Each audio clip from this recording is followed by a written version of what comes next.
Hello everyone. Today in this video we shall discuss about the storage classes in C.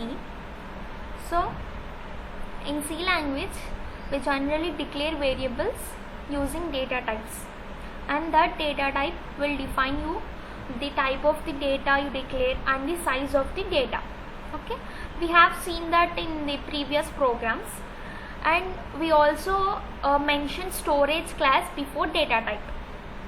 Okay, by default the compiler takes the default storage class. If we don't mention any storage class before data type, the compiler takes a default storage class. And what is a storage class? So a storage class is used to determine a default value of a variable and lifetime and scope of a variable, and also tells you where it is stored. That means where the value is stored in the memory. Okay, so the syntax for this is while declaring a variable we declare like this: storage class space data type space variable. Okay, and before going to the storage classes, we shall first see the scope of a variables. Okay, and the scope of a variables can be defined in three ways, that is within the block or within the program or within the method, that is method scope, block scope and program scope. That I'll show you. Okay, so first in this program, in the first program you can see there is one function in this program, that is main function. Okay, in this main function I am declaring a variable, that is int a is equal to 8, right? So the scope of this variable is within the function, right? Because I am declaring this variable inside the function, the scope will be within the function only, and this is a local variable. That means I am not declaring it outside the main, so it's a local variable. Okay, and I am trying to print this value.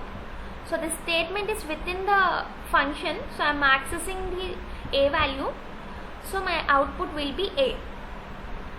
That is, the scope of this variable is within the function only. Okay, this is the variable within the function, that is scope of this variable is within the function. And let us see another type, that is block. So this is the block. You can observe in this program, this is the block.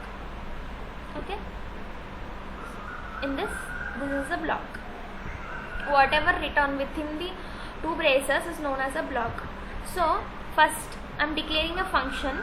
Inside the function, general statement I am giving, that is printf hello.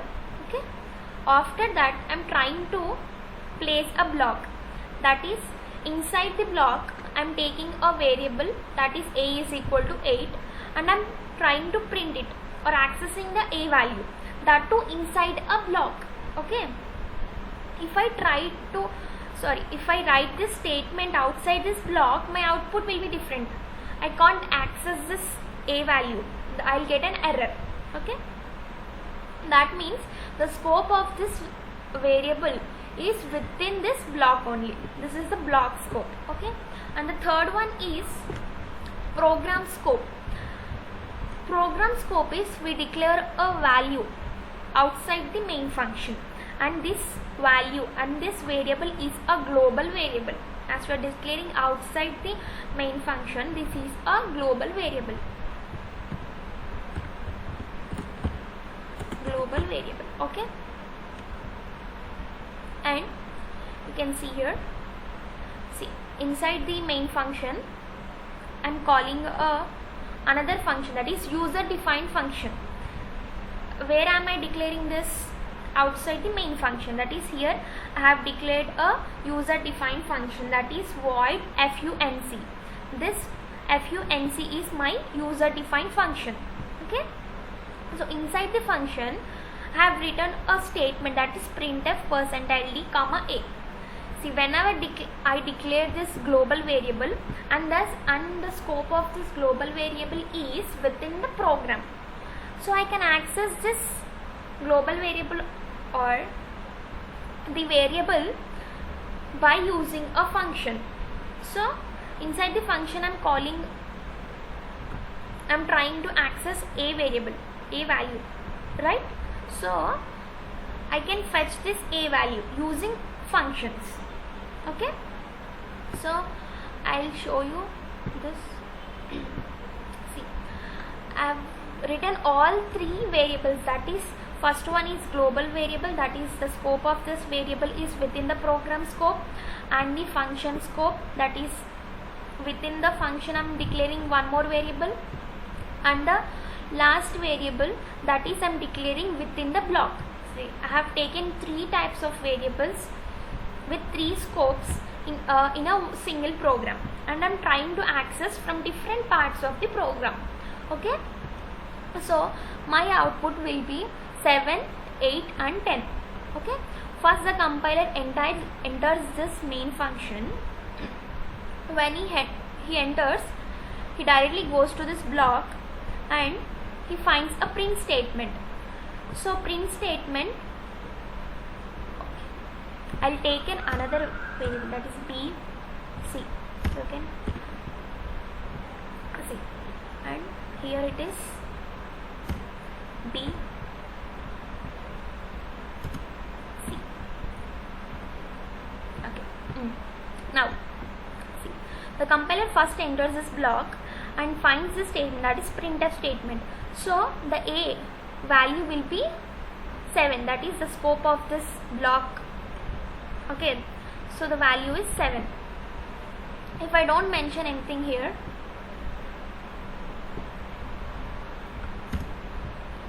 see, if I don't mention anything here, default value is 0. Block scope, the default value is 0. Okay, the output will be 0. And next, after this, the compiler comes here and it finds one more statement, that is printf %d comma b, and this scope is function scope, that is this variable will be fetched out, that is this value will be fetched out, that is a is my output. And inside the function we have one more printf statement, and the c value will be 10. So when I call this function, that is when the compiler finds this function calling, it goes to this function and c value will be my output, that is 10, 0, 8 and 10. So now output will be 7, 8 and 10. So this is the three scopes, that is program scope, function scope, block scope. Okay, now let us go to the storage classes. We have 4 types of storage classes, that is automatic storage class, static storage class, register storage class, external storage class. So we'll discuss about this in the next class. Thank you.